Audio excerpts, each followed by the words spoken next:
Hello everyone, I haven't uploaded a video review in a while, so I thought of dropping this video and do an unboxing and review of the Royal Clutch RK61. A keyboard that in my opinion is one of the best and cheapest 60% mechanical keyboards out there in the market.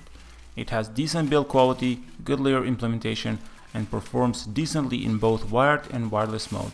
It is one of the better alternatives to the popular Ane Pro 2, and here is why.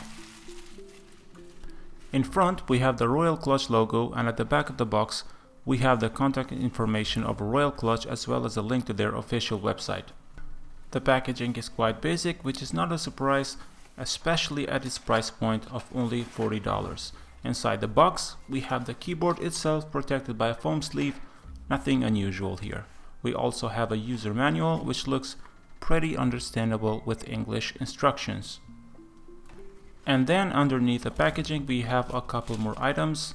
We have the USB cable, which is a micro USB and not gold plated. Again, I'm not surprised by this given the price. We just have to set our expectations right. And lastly we have a plastic keycap. Now let's take a closer look at the Royal Clutch RK61 keyboard itself.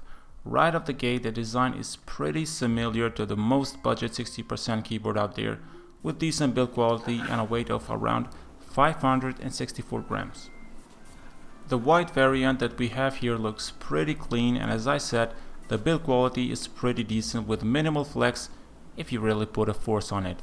Overall, in terms of build constructions, I'd say it's a pass for me.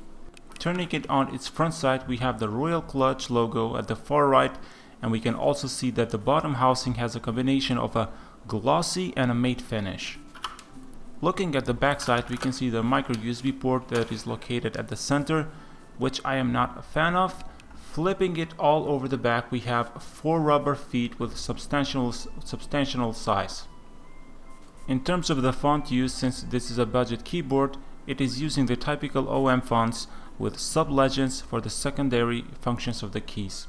Overall, the design and colorway of this white variant that we have right here doesn't look cheap at all in my opinion.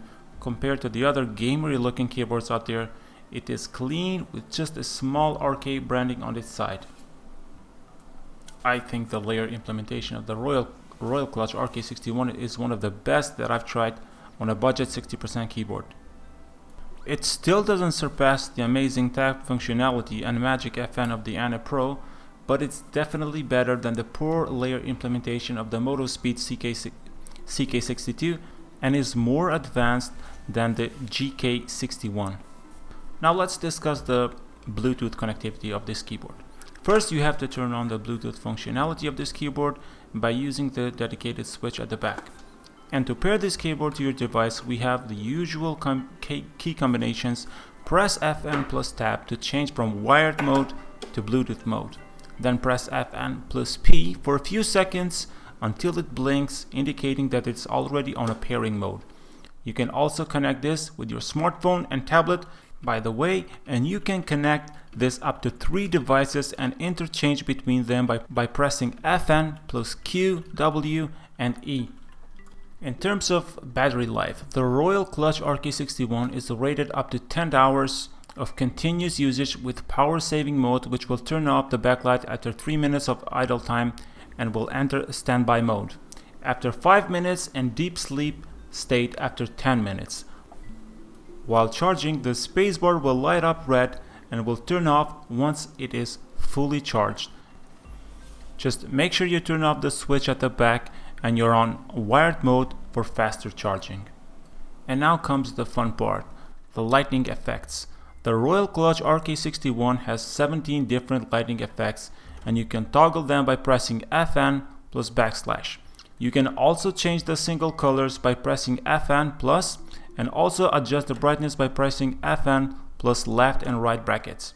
And that's about it for the lighting effects on this keyboard. As you can tell, the LED illumination of this one is pretty good, bright and vibrant, thanks to the white keycaps as well as the white backplating that essentially helps bounce the light. It's amazing how budget keyboards are now available with true RGB lighting, because some keyboards still don't support 16.8 million colors and only have 7 colors per LED. Now at this price point we're getting good quality LED illumination. Now in terms of the keycaps, This keyboard uses double-shot ABS keycaps with a thickness of only around 0.9 millimeters. The good thing is, since it is double-shot with a separate material for the legends, it will not fade away over time. It will, however, get shiny at some point due to the nature of the ABS plastic. When it comes to the switches on this keyboard, for this one I choose the brown switches, but you have the options when you order. You can go for red and blue switches. To conclude, the Royal Clutch RK61, in my opinion, is one of the best budget alternatives to the popular Ane Pro tool when it comes to 60% compact keyboards. The layer implementation on this keyboard is very well thought of, with a combination of both activating each layer and toggling it using the FN key, which makes transitioning to this compact form factor much easier for beginners. Gaming performance is also pretty decent in both wired and wireless mode. I've been using it for months. Now, as a backup keyboard, it works flawlessly without any perceivable latency, which is a very vital. The battery endurance is also quite substantial with power saving mode. Overall, there is not much to complain about this keyboard, and for its price, I don't think there is any reason not to get it if you're looking for the best budget 60% compact mechanical keyboard. Well, that's all for this video review. I hope you liked the video, so make sure to leave a like if you did, and I'll see you all on the next one.